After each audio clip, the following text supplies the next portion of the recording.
1595. He was English agent for the Plymouth colony and served as their governor 3 separate terms, successfully making friendship with Indian chief Massasoit. He later served Oliver Cromwell in the English Civil War.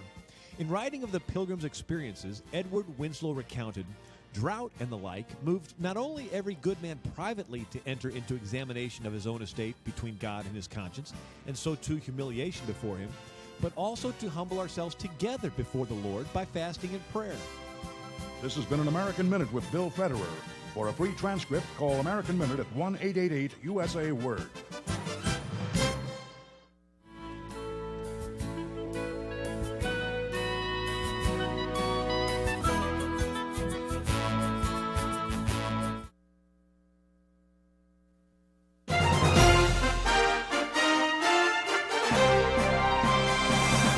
VCY America presents Crosstalk, a nationwide call-in program discussing issues that have an effect on our families, our communities, our churches, our nation, and our world.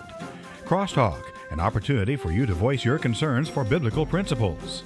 And now live by satellite and around the world on the internet at vcyamerica.org. Here is today's Crosstalk. And thank you for joining us on Crosstalk, a news roundup Friday today on the broadcast. So much news matters that have unfolded this past week, and we'll seek to cover a number of topics and issues, and lots happening certainly in the Middle East regions of the world, but in other sections of the world as well. Lots happening domestically, especially it relates to the presidential campaign. So we'll be getting into a number of matters pertaining to it, including some clips from Kamala Harris on Fox News and other information.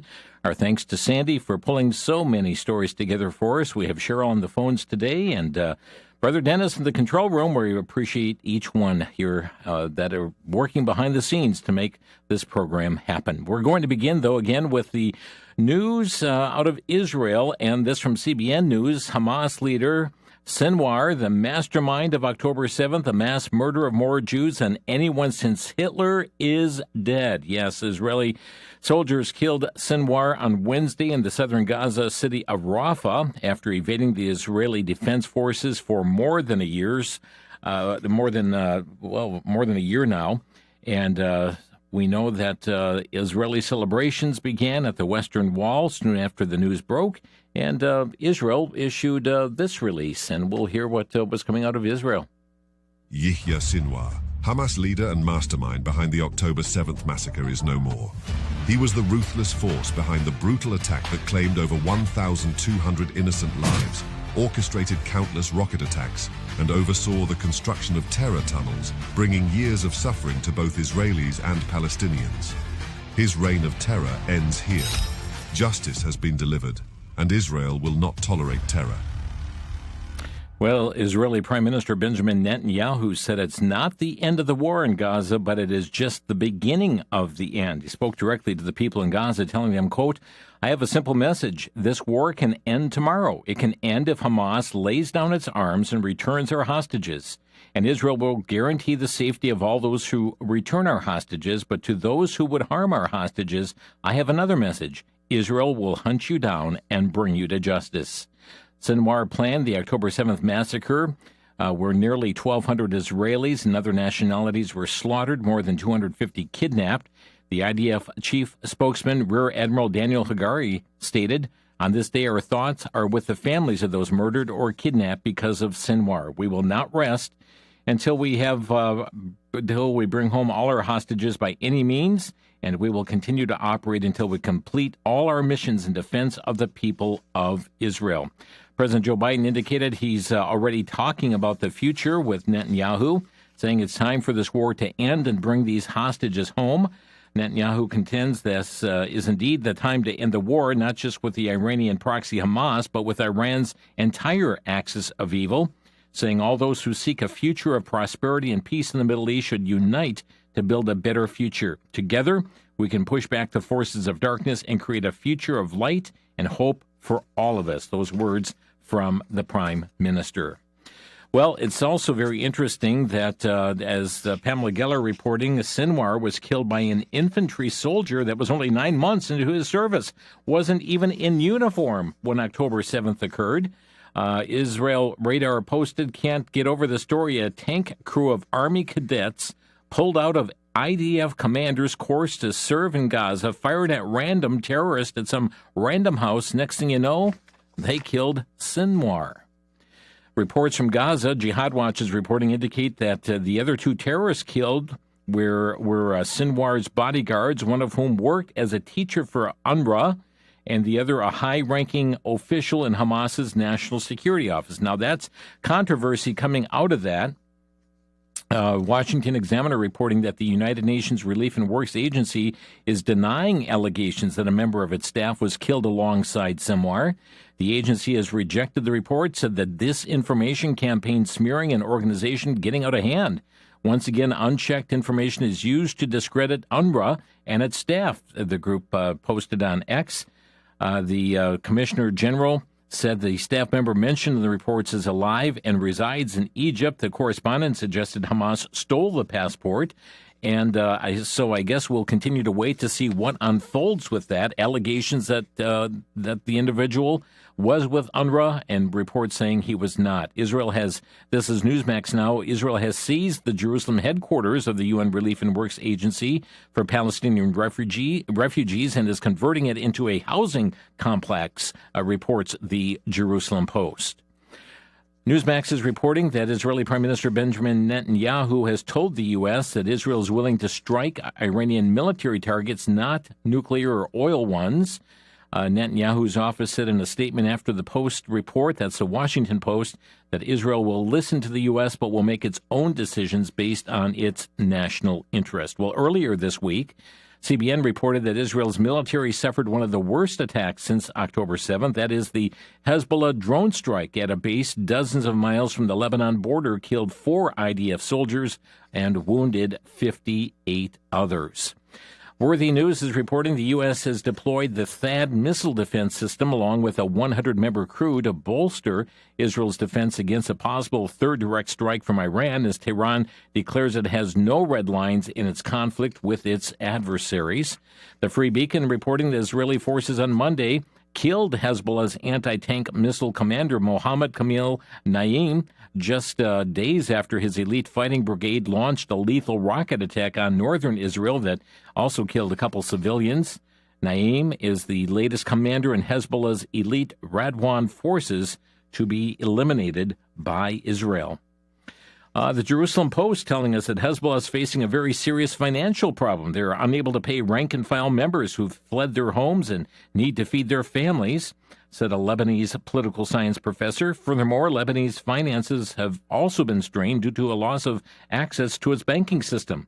According to the report, many of Lebanon's wealthiest bankers who may have facilitated Hezbollah's money laundering activities have fled the country, fearing Israeli reprisals. Okay, from WND.com, the Israeli Defense Forces captured Hezbollah weapons cache that's a few dozen meters from a United Nations international force in Lebanon. That's a UNIFIL outpost. On Sunday, Netanyahu appealed directly to the UN Secretary General requesting that UNIFIL troops be moved away from Hezbollah strongholds and the firing zone, according to official readout. The IDF has requested this repeatedly, has met with repeated refusal, which has the effect of providing Hezbollah terrorists with human shields. Your refusal to evacuate UNIFIL soldiers has turned them into hostages of Hezbollah. This endangers both them and the lives of our soldiers, he added. We understand, though, that Guterres is denying the request from the Prime Minister of Israel. From townhall.com, the U.S. Embassy in Beirut issued a warning to Americans living in Lebanon Monday, urging them to leave the country immediately. And also we have from Breitbart, the Biden-Harris administration is quietly threatening an arms embargo against Israel, citing humanitarian concerns about the war in Gaza, where Hamas continues to hold Israeli hostages while Israel tries to stop it from regrouping. The revelation about a potential arms embargo came Tuesday in a leaked letter from Secretary of Defense Lloyd Austin to his Israeli counterpart. The letter claims without evidence that Israel is blocking aid to Gaza and that humanitarian aid deliveries to Gaza have plummeted. Israel claims the opposite, that it continues to expand humanitarian aid deliveries to Gaza. But, friends, we've read stories previous that it is Hamas that has been stealing and commandeering these resources. Matter of fact, even was running out of warehouses to keep these supplies. From worthynews.com, Turkey's President Erdogan has urged Russia, Iran, and Syria to unite in protecting Syria's territorial integrity against Israel, which he called the most concrete threat to regional and global peace.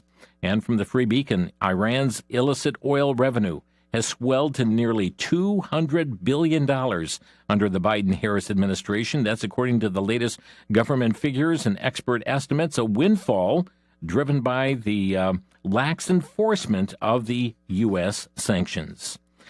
Axios is reporting that the Ukraine President Zelensky warned Thursday that 10,000 North Korean troops are being ready to join Russian forces in their fight against Ukraine. He warned that North Korea's involvement risks turning the conflict into a world war. Also, we have from Worthy News, the EU has imposed sanctions on 7 Iranian officials and entities, including airlines, for supplying ballistic missiles and drones to Russia for use against Ukraine in its invasion, including Iran Air and 7 individuals such as Deputy Defense Minister and top Iranian Islamic Revolutionary Guard Corps officials. We have Britain, France, Germany, and the U.S. imposing similar sanctions last month over Iran's missile transfers to Russia. And from WorldNet Daily, the North Korea leader Kim Jong-un has officially cut off sections of roads leading to South Korea, including vital rail links, by blowing them up. According to the Associated Press, rising tensions between the two nations escalated to threats of destruction after South Korea allegedly flew drones over North Korea's capital, Pyongyang, to distribute anti-regime pamphlets. The AP further reported in response to the demolition that South Korean soldiers fired warning shots toward the country's southern border. So things are heating up, very much so in the Middle East, but also between North and South Korea as well. Okay, and by the way, this from Just the News, the U.S. Department of Homeland Security has announced new actions to provide temporary protection to certain eligible Lebanese nationals that are residing in the U.S.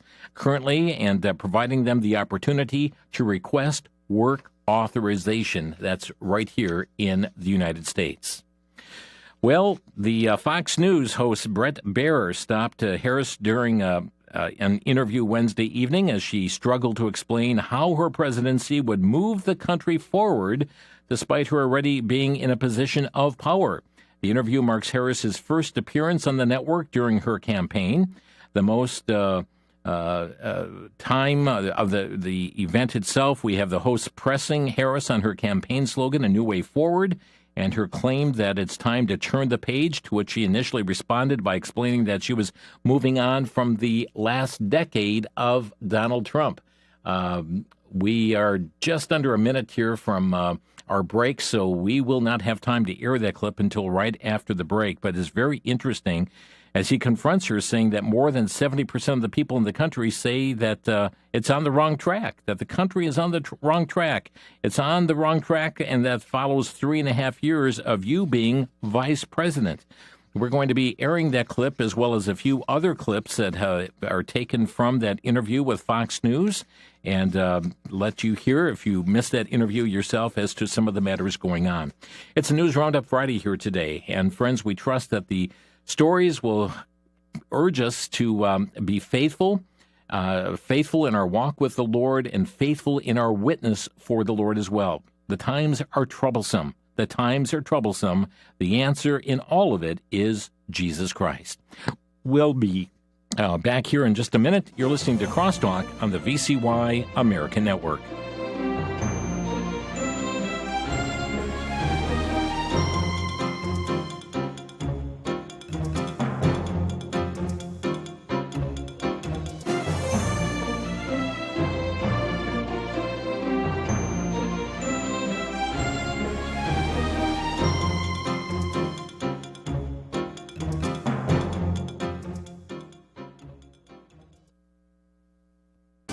Back to Genesis with Dr. John Morris, scientist and creation seminar speaker with the Institute for Creation Research. Dr. Morris, what was early man like? Chris, early man was, of course, Genesis man, Adam and his descendants. But evolutionists have a different idea. They claim that the animals gave rise to the humankind. But as near as we can tell, man has always been intelligent and advanced. In 1991, the frozen carcass of a man who died over 3,000 years ago was found in Austria. Evolutionists expected that people from that era were rather primitive. But this guy had a framed backpack, a copper axe, was carrying dried fruit and other foods, a fire starting kit, and a first aid kit. He had a bow made out of the best wood available. He was fully human. And that's the biblical view. Man was created in Genesis, descended from Adam and Noah, fully human from the start. And that's the back to Genesis truth. For more information, visit our website at icr.org.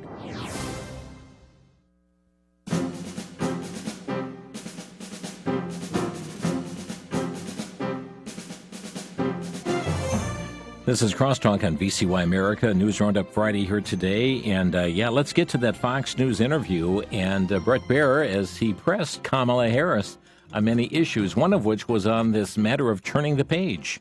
Exhausted of Bret. More than 70% of people tell the country is on the wrong track. They say the country is on the wrong track.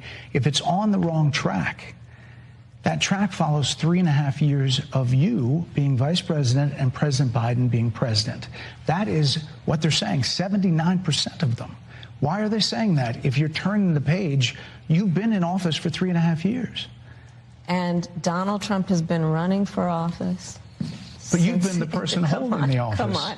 Madam You Vice and I President. both know what I'm talking about. You and I both know what I'm talking about. I actually don't. What are you talking about? What I'm talking about is that over the last decade, But people you're the have lever of become. power. But listen, over the last decade, it is clear to me, and certainly the Republicans who are on stage with me, the former chief of staff to the president, Donald Trump, former defense secretaries, national security advisor, and his vice president. One, that he is unfit to serve, that he is unstable, that he is dangerous, and that people are exhausted with someone who professes to be a leader who spends full time demeaning and engaging in personal grievances and it being about him instead of the American people. People are tired of that. If that's the case, why is half the country supporting him? Why is he beating you in a lot of swing states? Why, if he's as bad as you say, that half of this country is now supporting this person who could be the 47th president of the United States? Why is that happening? This is an election for president of the United States. It's not supposed to be easy. I know, but it's not supposed to be. It is not supposed to be. That doesn't explain, though, why half the country is following after President Trump. She's saying because it's not supposed to be easy. Well, he really began the interview talking about border policy, and here's part of that exchange. I was beginning to answer. And when you came into office, your administration immediately reversed a number of Trump border policies. Most significantly, the policy that required illegal immigrants to be detained through deportation, either in the U.S. or in Mexico. And you switched that policy. They were released from custody awaiting trial. So instead, included in those were a large number of single men, adult men, who went on to commit heinous crimes. So, looking back, do you regret the decision to terminate Remain in Mexico at the beginning of your administration? At the beginning of our administration, within practically hours of taking the oath, the first bill that we offered Congress, before we worked on infrastructure, before the Inflation Reduction Act, before the Chips and Science Act, before the bipartisan Safer Communities Act, the first bill, practically within hours of taking the oath, was a bill to fix our immigration system. Yes, ma'am. It was called the U.S. Citizenship Act of 2021. Exactly. It was essentially a pathway to citizenship. And, they continued on that vein as well. Just one more clip here from that interview. Democrats. But more importantly, back to the original premise, Jocelyn Nungari, Rachel Morin, Laken Riley. They are young women who were brutally assaulted and killed by some of the men who were released at the beginning of the administration, well before a negotiated bipartisan bill. Former President Clinton actually referred to Laken Riley Sunday, campaigning for you in Georgia, saying if those men had been properly vetted, Laken Riley probably would not have been killed. So if it wouldn't have happened, this is well before any negotiation. This is well before Donald Trump got involved in the politics. This is a specific policy decision by your administration to release these men into the country. So what I'm saying to you, do you owe those families an apology? Let me just say, first of all, those are tragic cases. There's no question about that. There's no question about that.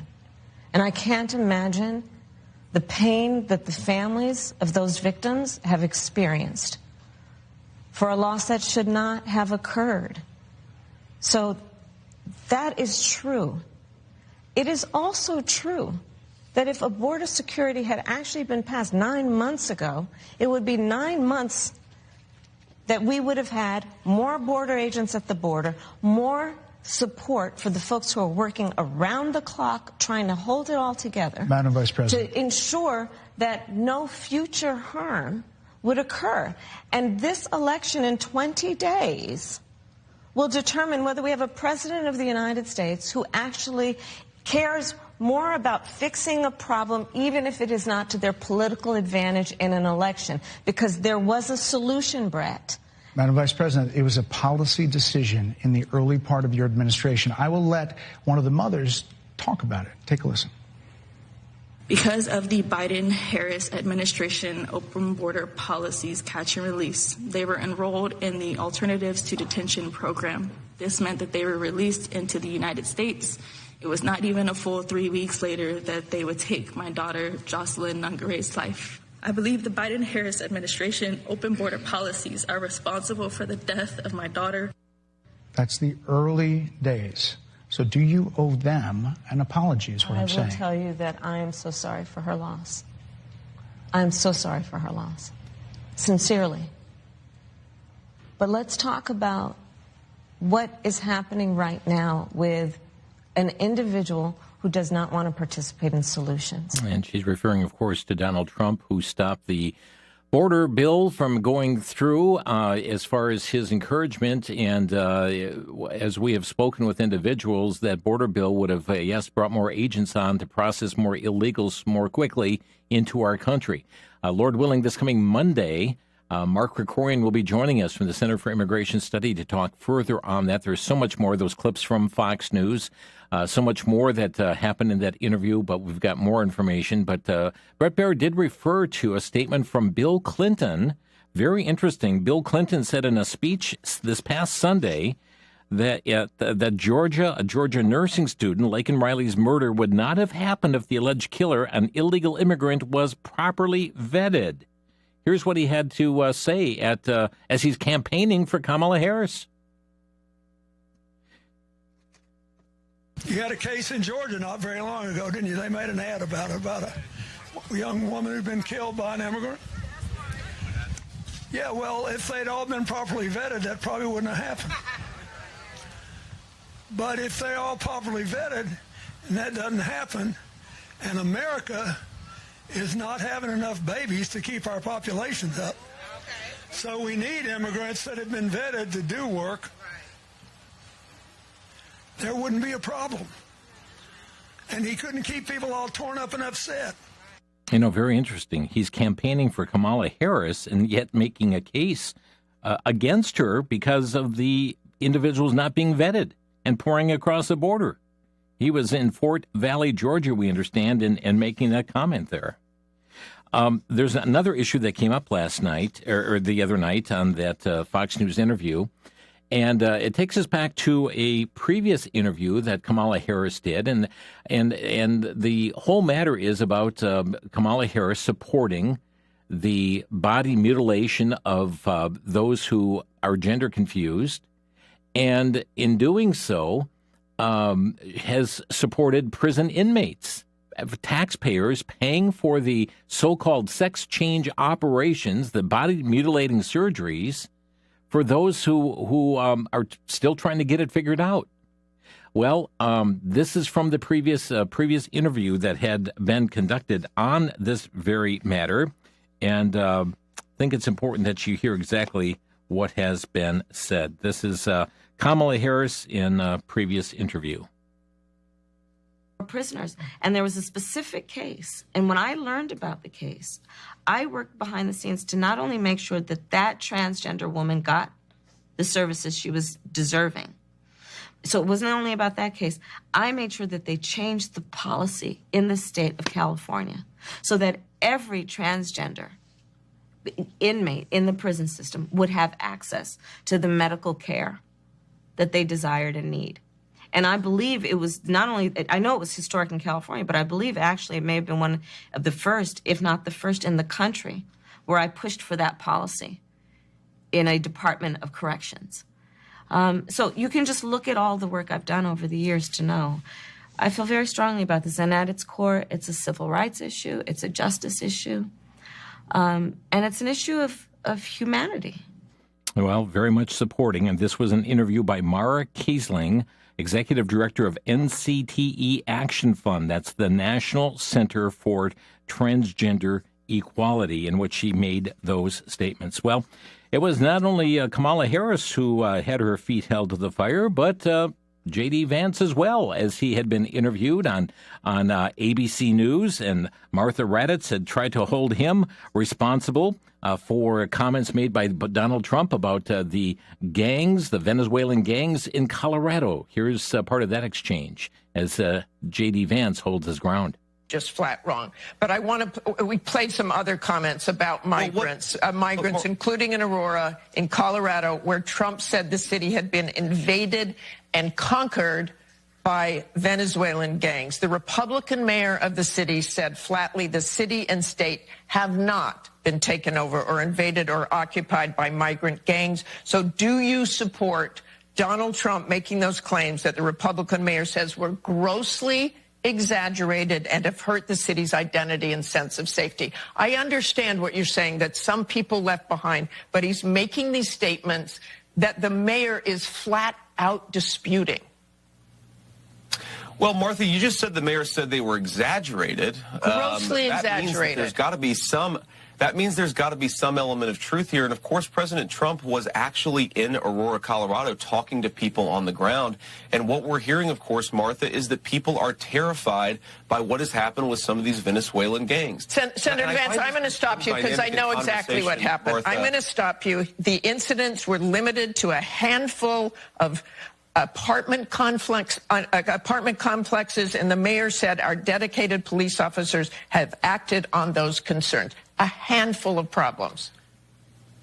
Only, Martha, do you hear yourself? Only a handful of apartment complexes in America were taken over by Venezuelan gangs, and Donald Trump is the problem and not Kamala Harris's open border? Americans are so fed up with what's going on, and they have every right to be. And I really find this exchange, Martha, sort of interesting because you seem to be more focused with nitpicking everything that Donald Trump has said rather than acknowledging that apartment complexes in the United States of America are being taken over by violent gangs. I worry so much more about that problem than anything else here. We've got to get American communities in a safe space again. And unfortunately, when you let people in by the millions, most of whom are unvetted, most of whom you don't know who they really are, you're going to have problems like this. Kamala Harris, 94 executive orders that undid Donald Trump's successful border policies. We knew this stuff would happen. They bragged about opening the border, and now we have the consequences, and we're living with it. We can do so much better, but frankly, we're not going to do better, Martha, unless Donald Trump calls this stuff out. I'm glad that he did. Okay, let's just end that with they did not invade or take over the city, as Donald Trump said. I want to move on to just a few apartment complexes, no big deal. A few apartment complexes that the mayor did not seem was invading the entire city. Isn't that amazing? He said, are you listening to what you're saying here? Do you hear what you're saying here? We have these Venezuelan gangs that are taking over apartment complexes, and the problem is Donald Trump? That was Martha Raddatz and ABC News this past Sunday as they tried to hold J.D. Vance here, press him on these issues.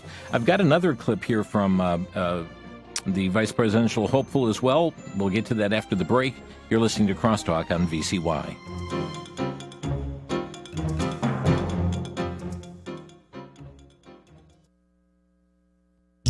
There is a movement to propel humanity toward an advanced level of existence. Those seeking to change the culture of society are on a rapid trajectory, aggressively touting the extremely powerful capabilities of AI.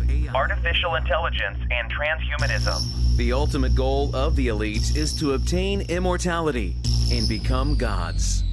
In the book, Artificial Intelligence, Transhumanism and the De-Evolution of Democracy, pastor and Bible prophecy speaker Dr. Richard Schmidt unfolds his extensive research and documents revealing information unveiling the agenda of those pursuing this technology for evil. You'll also see how these technological advancements fit hand in glove with biblical prophecy and one known as Antichrist. The book, Artificial Intelligence, available for a donation of $18. Call 1-800-729-9829.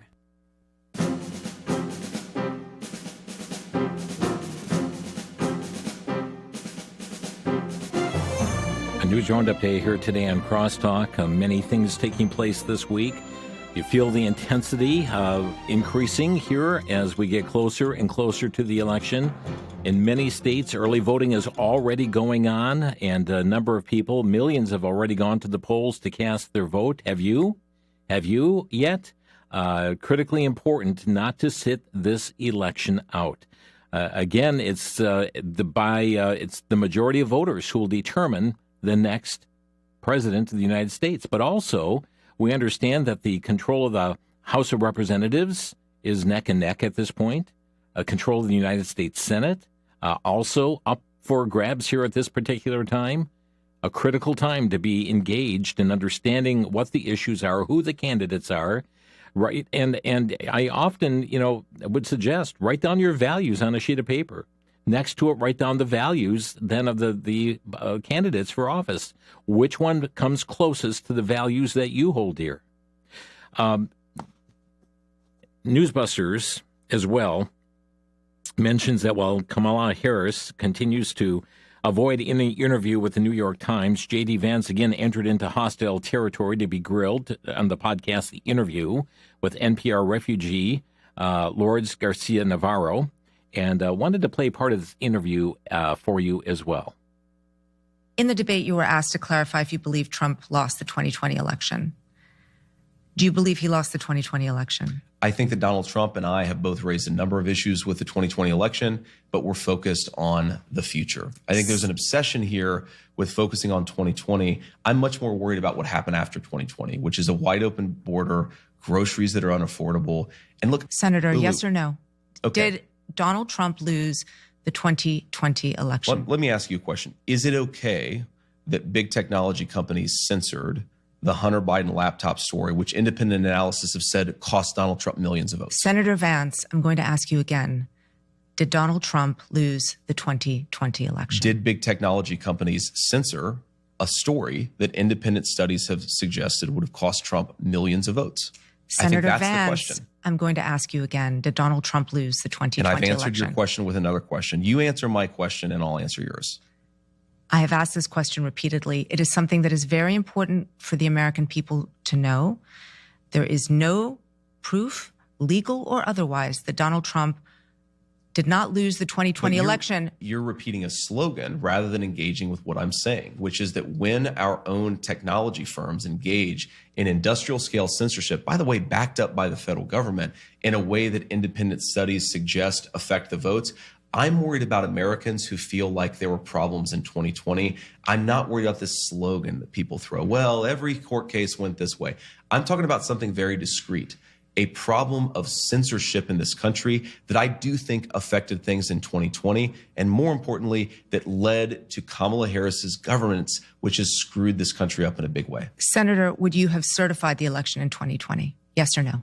I've said that I would have voted against certification because of the concern that I just raised. I think that when you have technology companies... The answer is no. When you have technology companies censoring Americans at a mass scale in a way that, again, independent studies have suggested affect the vote. I think that it's right to protest against that, to criticize that, and that's a totally reasonable thing. So the answer is no. And the last question, will you support the election results this time and commit to a peaceful transfer of power? Well, first of all, of course, we commit to a peaceful transfer of power. We are going to have a peaceful transfer of power.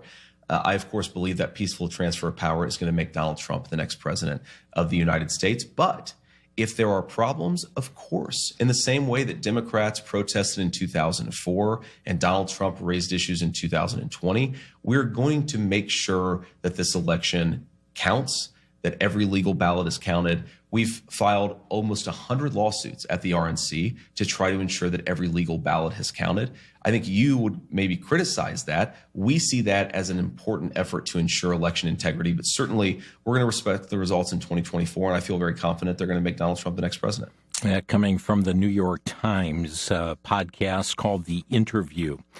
Well, friends, much more news taking place as well. This from the Daily Wire. U.S. officials have warned more than a half dozen former national security officials from the Trump administration that Iran's assassination threats against them are serious and will likely never go away as long as the Islamic regime is in place. The threats, including the ones against former President Trump, stem from the administration authorizing the drone strike that killed Qasem Soleimani in January of 2020. Just the News reporting, Texas Attorney General Ken Paxton sued a doctor in Dallas on Thursday who allegedly provided transgender care to 21 minors, despite a state law prohibiting them from doing so. This is a Dallas doctor identified as Dr. Mei Chi Lau, allegedly provided hormone replacement therapy to 21 minors between October of 23 and August of 24. The law was enacted in 23. Paxton claimed the doctor, who specializes in adolescent medicine, used false diagnoses and billing codes to hide illegal prescriptions. That, according to NBC News. Military Times reporting about 820 veterans previously kicked out of the military for their sexual orientation will have their dismissals upgraded to honorable discharges following a year-long review of their service record. The upgrades were announced Tuesday morning by Defense Secretary Lloyd Austin, who said the effort was undertaken to redress the harms done by Don't Ask, Don't Tell and other policies on those former service members. LifeSiteNews.com reporting an impending Biden administration rule to require foster homes to affirm a child's gender confusion could be a precursor to taking children away from their families that hold firm to biological reality. According to a recent analysis by the Daily Caller News Foundation, last year the U.S. Department of Health and Human Services Administration for Children and Families released a proposal to specify the steps agencies must take when implementing the case plan and case review requirements for children in foster care who identify as lesbian, gay, bisexual, transgender, queer or questioning, intersex, as well as children who are non-binary or who have non-conforming gender identity or expression. To be affirming in their eyes, parents must provide their children with cosmetic accessories to give the appearance of opposite-sex anatomy, displaying pro-LGBT symbols in their home, and welcome same-sex romantic partners to family functions, among other measures.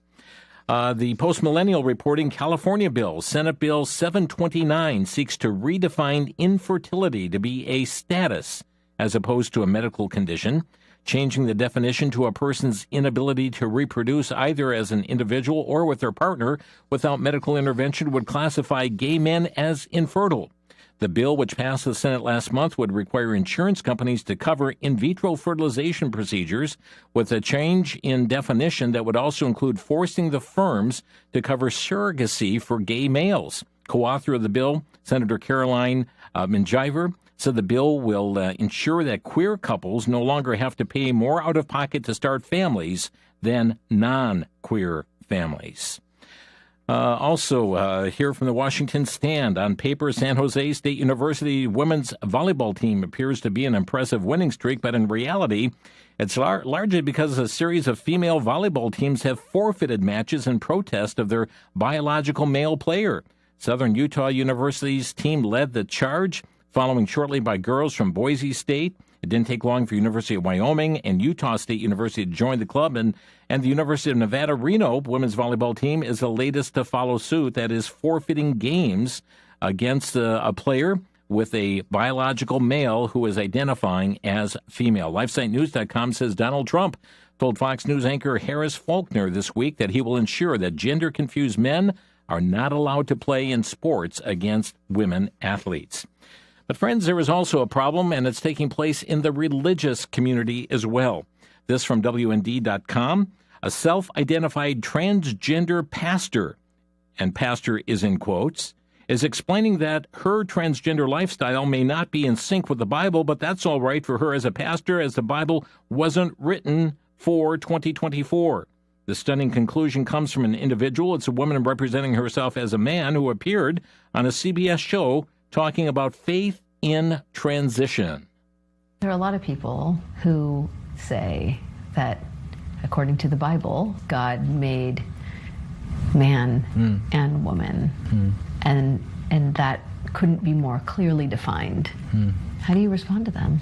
It's hard to relate it to modern day times because it wasn't written for 2024. It was written for then. When we read in the scripture that God created man and woman, yes, and God created everyone else as well. God made man and woman and created everybody else as well. You know, that's really going back to the serpent in the garden, isn't it? Yea, hath God said? Did God really say that? You know, the Bible's just not practical for 2024. It wasn't written for this time. The Federalist is reporting when the FBI originally released the final crime data for 2022 in September of 23, it reported that the nation's violent crime rate fell by 2.1%. That quickly became and remains a Democratic Party talking point to counter Donald Trump's claims of soaring crime. But the FBI has quietly revised those numbers, releasing new data that shows violent crime increased in 22 by 4.5%. The new data includes thousands more murders, rapes, robberies, and aggravated assaults. It's up to the FBI to explain what they have done, and they haven't explained these large changes, said Dr. Thomas Marvel, the president of Just Tech Research. It's a criminal justice statistical research organization. Isn't that interesting? This is an agency that has been at the center of partisan storms, giving low numbers for crime, and these have been touted as talking points. But all of a sudden now the figures are revised to see an increase for 2022. Coming from SlayNews.com, Microsoft co-founder Bill Gates pushing governments to adopt the new global system for digital cash and ID that is backed by the World Economic Forum. Gates and his foundation are doubling down on support for a digital public infrastructure. DPI supports both digital IDs and payments backed by the World Economic Forum, the European Union, and the United Nations. Gates is now pressuring governments around the world to begin incorporating these digital payments as the globalist groups push for payments and IDs to switch to a fully digital system on a global level. Gates praised several third world developing countries for allowing this to be tested on their citizens, revealing that the system has already been trialed for the rest of the world in India, Kenya, Brazil, and also in Togo. Gates also touches on what he says are the benefits of using modular open source identity platform. That's MOSIP. It's a global digital ID tool backed by the Gates Foundation. Very interesting as they are pushing and pushing and pushing for this global digital currency. Also, the U.S. Department of Homeland Security, LifeSiteNews.com reports, and the TSA are set to begin enforcing their controversial Real ID program next year, albeit with a 2-year transition period. Unveiled only on September 12th, the proposed rule would require all U.S. residents to obtain a Real ID card by May of 25 or risk being denied entry to domestic flights in some federal facilities. We're told that was to have a whole... They were just taking public comments on this. That just expired here, it was on Tuesday of this week, and making this announcement. And certainly haven't even had a chance to analyze the comments coming out yet from individuals, and at the same time saying, well, they're going to have kind of like a loose enforcement over the next couple of years. Well, let's open some phone lines. If you'd like to comment on these or other current event stories, our number to Crosstalk, 800-733-9829. That's 800-733-9829. We'll be back in a minute. This is Crosstalk.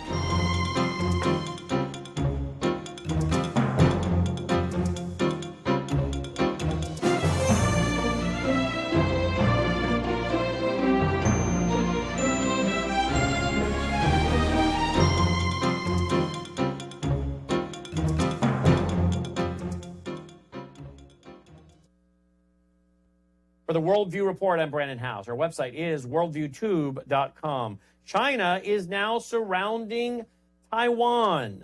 They're bringing out their military and their Coast Guard and their various divisions surrounding Taiwan. Is this an exercise? Or this could possibly be leading up to a quarantine, blocking off Taiwan from imports and exports. What will that mean for America? We have vital processing plants there for chips. We buy chips from them that are vital to our critical infrastructure, our power grid, our water utilities, our military, automotive production, on and on we could go. This is a big deal. And yet, what will the Biden administration do? Could this be what leads up to World War III? This is what Xi Jinping wants, according to Gordon Chang and many others. Keep your eye on Israel and, of course, on China. I'm Brandon House.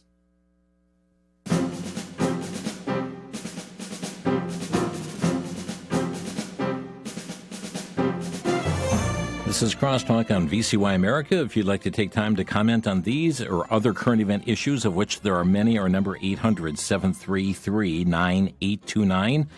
Walgreens announcing closing 1,200 stores across the U.S. by 2027. Just the News reporting 407 stores closing down across North America. CBS News, True Value declares Chapter 11 bankruptcy, lines up sale to do it best.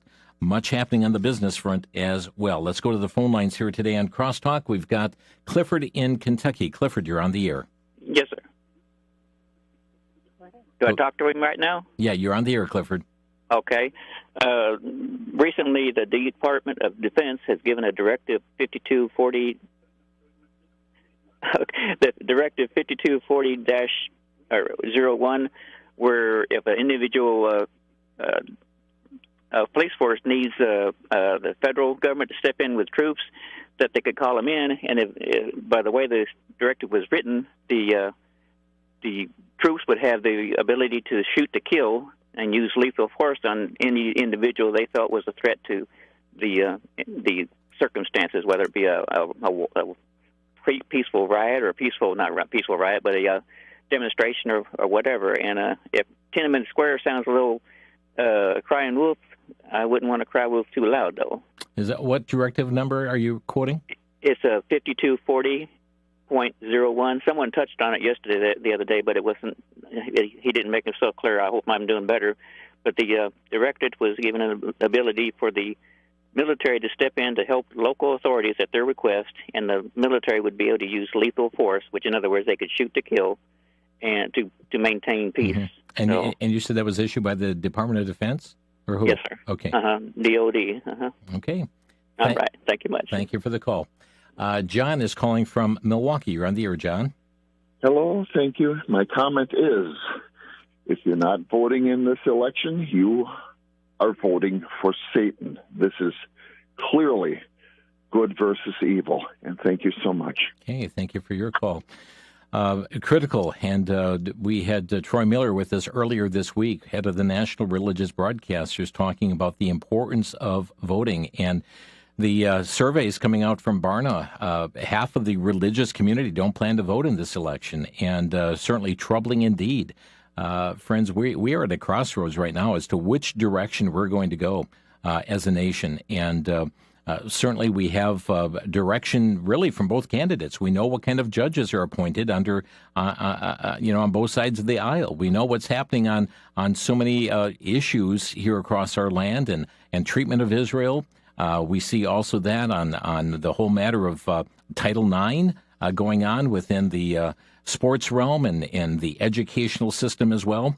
So critical times that are before us. Our number here to Crosstalk, 800-733-9829. From faithwire.com, the Satanic Temple has opened a second telehealth abortion facility to provide what it describes as religious abortion services, describing the killing of unborn babies as part of its destruction ritual. After first opening a clinic in New Mexico, TST announced it is expanding into the Commonwealth of Virginia with its second 24-hour-a-day, 7-day-a-week location, according to a press release about the new facility. The organization, it should be noted, not associated with the Church of Satan, founded in the 1960s by Anton LaVey. It's not religiously tied to Satanism, they say, but is an activist organization seeking to advance political and societal goals. Well, I disagree. When you have a philosophy of killing preborn children in the womb that is of Satan, Scripture says that God hates the hands that shed innocent blood. Also, a very interesting story here from dailysignal.com. With less than a month to go before the presidential election, a coalition of pornography producers, distributors, and performers are running ads online, encouraging porn users to vote for Vice President Kamala Harris. They report the $100,000 Hands Off My Porn campaign claims that former President Donald Trump will ban pornography if elected again. Interesting story there. LifeSiteNews.com tells us that a 29-year emergency room doctor suing Tufts Medical Center for firing her after she refused a COVID-19 vaccine that she objected to taking primarily on moral grounds due to its use of aborted fetal cells. Universal Hub reported that Tufts fired Dr. Teresa Gabbana, who's 61 years old, December of 2021 after rejecting her request for a religious exemption to the COVID vaccine mandate in effect at the time. She refused the shot primarily because, in her words, the sanctity of human life, including the unborn, is a major tenet of my faith. Using this vaccine is a violation of my faith. And she maintains that the hospital also wanted to an excuse to fire her to get out of paying her retirement benefits that would be due had she stayed on a few more years, and now suing the hospital that denied her a religious exemption. We have CJ calling in from Florida. Hi, CJ, you're on the air. Hi, thanks for taking my call. I just wanted to say to those people out there that do not know or are concerned about how they need to vote, how have you been doing for the past 3.5 years, and how did you do during the Trump administration? Because we all did better during the Trump administration. So vote for Trump. Thank you. Okay, thank you for sharing your thoughts and views with us here today. Let's see, we've got Randy in Tomah, Wisconsin. Randy, you're on the air. Jim. I guess I kind of have a question. I heard this over the news on a station in Tomah, WVCX, that President Trump wanted to impose large tariffs on, foreign countries importing goods over to here, so that he could. This would encourage them to have a business over here in this country. Do you know anything about that? Well, he has, and I don't have the exact quote here, but it is to have products and products made here within the United States of America. We are so dependent on the rest of the world at this point. I mean, even our medical supplies and prescriptions, we're dependent on getting those farmed into us. Yeah, that I totally agree with that. But this is what I heard, and I thought it didn't sound right to me. I thought didn't think he wanted businesses to be coming over here on this. Yeah, and I don't have constitutional at all. Well, I don't have all the we have many American businesses that are going out to other countries, and so I don't have all the details of the particular story that you heard there today. But I do know that we have become so dependent upon other nations that we need to bring that inside this nation once again. I'm out of time. Thank you for your call. Friends, much going on this week, but keep your eyes on the Lord Jesus, and I trust you'll be in a Bible-believing church this Lord's Day. Thanks for listening. You've been listening to Crosstalk via satellite and the internet from VCY America. Views expressed may or may not be those of this station. For a CD of today's program, send a donation of $6 or more to VCY Tape Ministry, 3434 West Kilbourne Avenue, Milwaukee, Wisconsin 53208, or download by RSS or podcast from crosstalkamerica.com. And join us again for Crosstalk.